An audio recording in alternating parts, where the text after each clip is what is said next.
কল্যাণী বিধানসভার ভেতরে দুটো স্টেশন, একটা কল্যাণী মেইন, একটা হচ্ছে কল্যাণী ঘোষপাড়া। মেইনটা এখনো কমপ্লিট হয়নি, মেইনটার কাজটা চলছে।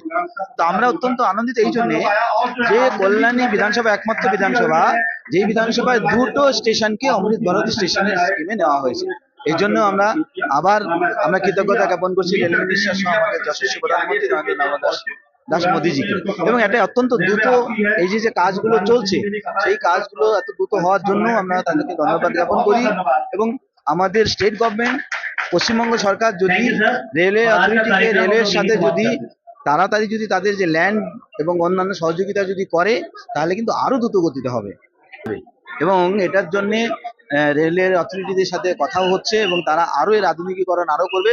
প্যাসেজ দরকার, সেই প্যাসেজগুলো দোকান যে সমস্ত রয়েছে তাদের সাথে কথা হচ্ছে, তাদেরকে রিলোকেট করে আরো সুন্দর করে এখানে রিডেভেলপমেন্ট আরো হবে আগামীতে।